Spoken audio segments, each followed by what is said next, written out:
Praise the Lord. കർത്താവിൻ്റെ ധന്യതിരുനാമം ഈ പ്രഭാതത്തിലെ മഹിമപ്പെടുമാറാകട്ടെ.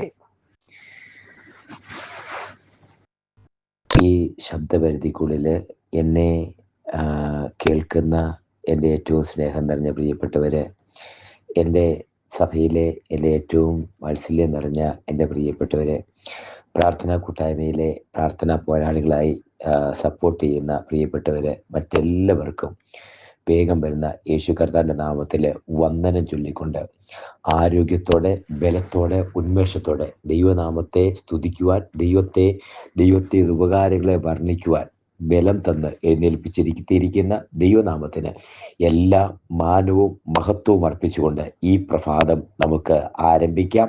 ഇന്നത്തെ വേദവചന ധ്യാനത്തിനായി ഫിലിപ്പിയ ലേഖനം 4-ാം അധ്യായം 6-7 വാക്യങ്ങൾ. Philippians chapter 4 verse 6 and 7. ഒന്നിനെ കുറിച്ചും വിചാരപ്പെടരുത്, എല്ലാറ്റിലും പ്രാർത്ഥനയാലും അപേക്ഷയാലും നിങ്ങളുടെ ആവശ്യങ്ങൾ സ്തോത്രത്തോടുകൂടെ ദൈവത്തോട് അറിയിക്കത്രേ വേണ്ടത്. എന്നാൽ സകല ബുദ്ധിയും കവിയുന്ന ദൈവസമാധാനം നിങ്ങളുടെ ഹൃദയങ്ങളെയും നിലവുകളെയും ക്രിസ്തുയേശുവിൽ കാക്കും.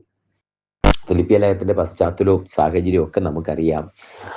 മിക്കവരും എല്ലാവർക്കും തന്നെ അറിയാം. ഇതിനകത്ത് കർത്താവിൽ എപ്പോഴും സന്തോഷിപ്പിൻ എന്ന് പറയാൻ മടി. എന്താണ് സന്തോഷമാണ് ഇതിനകത്തെ പ്രധാന വിഷയം. കാരാഗൃഹത്തിൽ കിടന്നുകൊണ്ട് ചെങ്ങല ധരിച്ചുകൊണ്ട് എഴുതുന്ന പൗലോസിന്റെ ലേഖനമാണ്.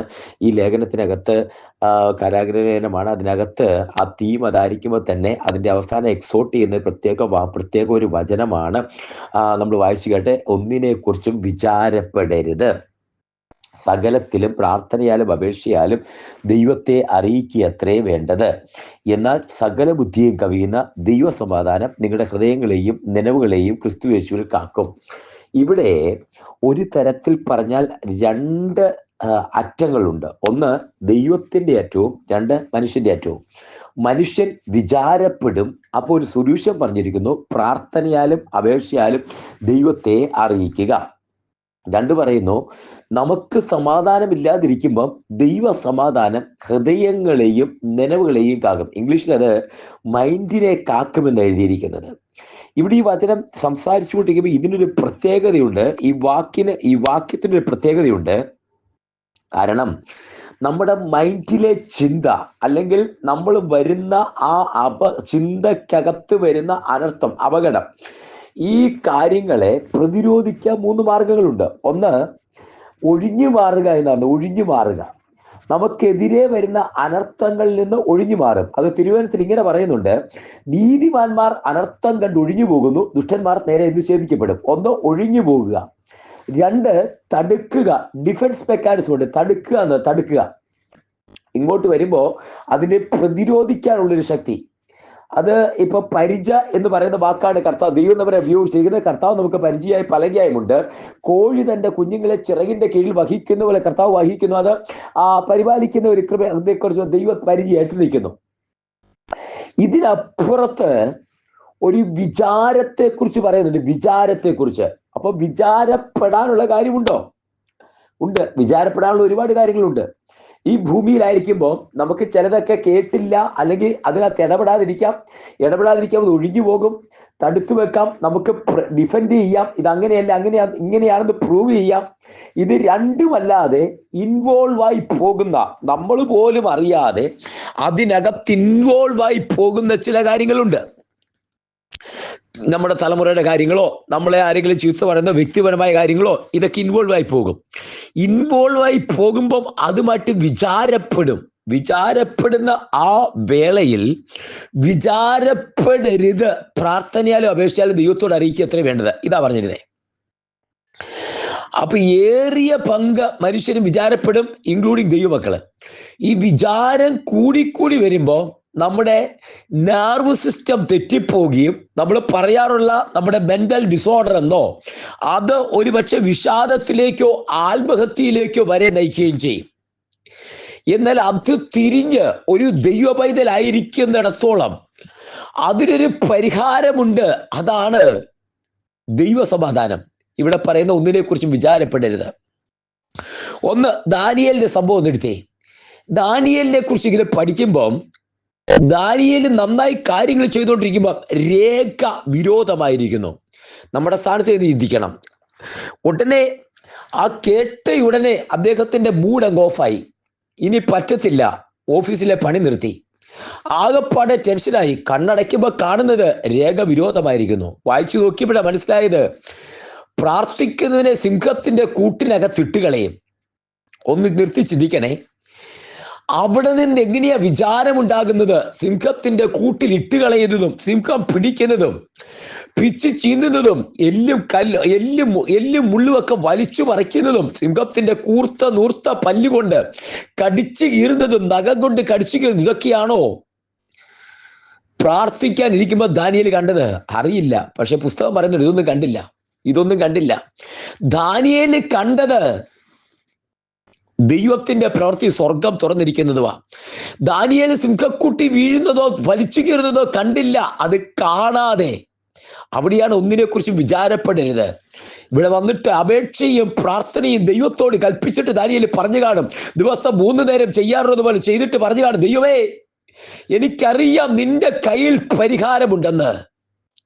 എന്നിട്ട് ദാനിയേൽ സമാധാനത്തോടെ പോയി കിടന്നു ഉറങ്ങിയിട്ടുണ്ടാകും. അതൊരു കാര്യമുണ്ട്, ഞാൻ പറയാം എന്തുകൊണ്ടാണെന്ന്.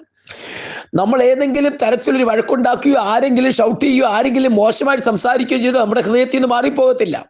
ഇത് വിചാരമാകും. ഈവൻ ആ ഇസബേൽ രാജ്ഞി നാളെ നിന്റെ തലയെടുക്കുമെന്ന് പറഞ്ഞപ്പോ ഏലിയാവിന്റെ ഉറക്കം നഷ്ടപ്പെട്ടു. ഒന്ന് ശ്രദ്ധിച്ചേ, ഈ പെനീന, ഹന്ന, 2 പേരുണ്ട്. ഹന്ന എന്ന് പറയുന്ന സ്ത്രീ, അവള് വേദനപ്പെട്ട് സങ്കടപ്പെട്ട് മക്കളില്ലാത്ത ദുഃഖത്തിലിരിക്കുമ്പോൾ അവളെ പരിഹസിച്ച് പ്രതിയോഗിയായ പെനീന അവളെ മുഷിപ്പിച്ചു. ഈ മുഷിപ്പിക്കുമ്പം അവൾ ഓടി ദേവാലയത്തിനകത്ത് ചെല്ലുകയാ. അവിടെ നിന്ന് പ്രാർത്ഥിക്കുമ്പോൾ പുരോഹിതൻ അറിയത്തില്ല. പുരോഹിതൻ വിചാരിച്ചു ലഹരി പിടിച്ചിട്ട് വന്നിരിക്കുകയാണെന്ന്. ആ സമയത്ത് അവൾ ശബ്ദമില്ലാതെ പ്രാർത്ഥിക്കുമ്പം ഒന്ന് ചിന്തിച്ചേ, പുരോഹിതൻ വന്ന് ചോദിക്കുന്നു എന്തു പറ്റിയെന്ന്. മറുപടി എന്താ?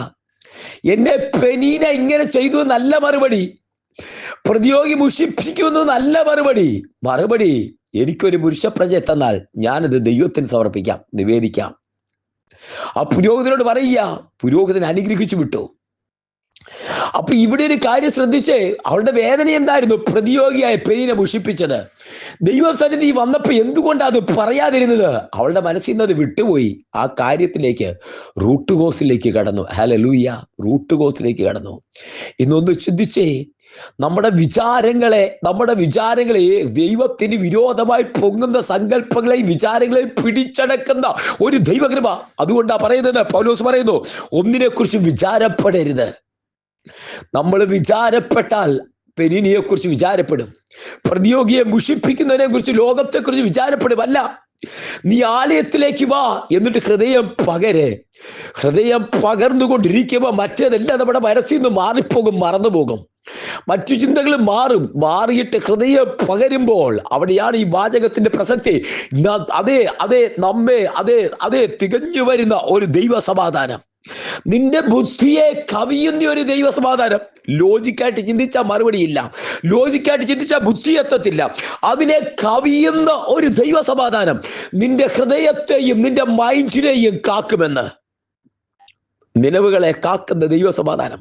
ഈ വചനം കേട്ടുകൊണ്ടിരിക്കുമ്പോൾ ദൈവം ഇതിലെ ഉറച്ചു വിശ്വസിച്ച് നിന്റെ ഹൃദയത്തെയും നിന്റെ മൈൻഡിനെയും പരിപാലിക്കുന്ന ഒരു ദൈവ സമാധാനം. ഈ ദൈവസന്നിധിയിലേക്ക് വന്നിരിക്കുമ്പോൾ പിന്നെ കയറെടുക്കാൻ പോകത്തില്ല, വിഷക്കുപ്പി എടുക്കാൻ പോകത്തില്ല. ചിന്തയുണ്ടില്ലെന്നല്ല, ഭാരമുണ്ട്. പക്ഷേ ദൈവസന്നിധിയിലേക്ക് ഇറക്കി വെക്കുമ്പോൾ സകല ബുദ്ധിയെയും കവിയുന്ന ദൈവ സമാധാനം, നിന്റെ ബുദ്ധിയെ, ലോകത്തിന്റെ ബുദ്ധിയെ കവിയുന്ന ദൈവ സമാധാനം നിന്റെ കൂടെ വരും, നിന്റെ ഭവനത്തിനകത്ത് വരും. വിട്ടുമാറാത്ത ദൈവ സാന്നിധ്യം കൂടിയിരിക്കും. ഹല്ലേലൂയ. ഇന്ന് ഉറച്ചു വിശ്വസിച്ച് സകല ബുദ്ധിയെയും കവിയുന്ന ദൈവ സമാധാനം, നിന്റെ പ്രതിസന്ധി ഘട്ടങ്ങളിൽ സമാധാനം, നിന്റെ വേദനിക്കുന്ന വേളകളിൽ സമാധാനം തന്ന് നിന്നെ കാത്തു സംരക്ഷിക്കുന്ന ദൈവകൃപ, സകല ബുദ്ധിയെയും കവിയുന്ന ദൈവസമാധാനം ദൈവകാര്യങ്ങളിലേക്ക് സമർപ്പിച്ചേ. ആ ദൈവസമാധാനത്തിലേക്ക് നമ്മളെ സമർപ്പിക്കാം, ഒരുമിച്ച് പ്രാർത്ഥിക്കുക. സ്വർഗീയ പിതാവേ, ജനത്തെ ഞാൻ അനുഗ്രഹിച്ച് പ്രാർത്ഥിക്കുന്നു. ആത്മാവിൽ ജനത്തെ അനുഗ്രഹിക്കുന്നു. സകല ബുദ്ധിയെയും കവിയുന്ന ദൈവസമാധാനത്താൽ ജനത്തെ നിറയ്ക്കുന്നതിനായി സ്തോത്രം. ഒന്നിനെ കുറിച്ച് വിചാരപ്പെടരുത്. സകലത്തിലും പ്രാർത്ഥനയാലും സ്തോത്രത്താലും അറിയിക്കുന്ന എല്ലാ വിഷയങ്ങൾക്ക് മേലും ദൈവസമാധാനം തിളങ്ങുന്നതിനായി സ്തോത്രം. ആത്മാവിൽ അനുഗ്രഹിച്ച് പ്രാർത്ഥിക്കുന്നു. ഈ വചനം കേൾക്കുന്ന സകല പേരെയും അനുഗ്രഹിക്കുന്നു. അവരുടെ പ്രതിസന്ധികളിൽ ദൈവത്തിന്റെ കൃപ ഇറങ്ങി നിന്ന് നിലനിൽക്കുന്ന ദൈവസമാധാനം കൂടിയിരിക്കുന്നതിനായി നന്ദി പറയുന്നു കർത്താവേ. കർത്താവിന്റെ കരുണ കൂടിയിരിക്കുന്നു. ആത്മാവില് കർത്താവെ ജനത്തെ അനുഗ്രഹിച്ച് പ്രാർത്ഥിക്കുന്നു.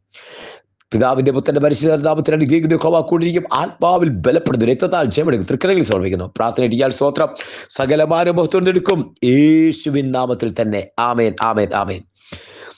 കർത്താവ് എല്ലാവരെയും അനുഗ്രഹിക്കട്ടെ. God bless you, bless you, bless you and walk with Jesus. കർത്താവിന്റെ ആത്മാവോട് ചേർന്നെടുക്കാം.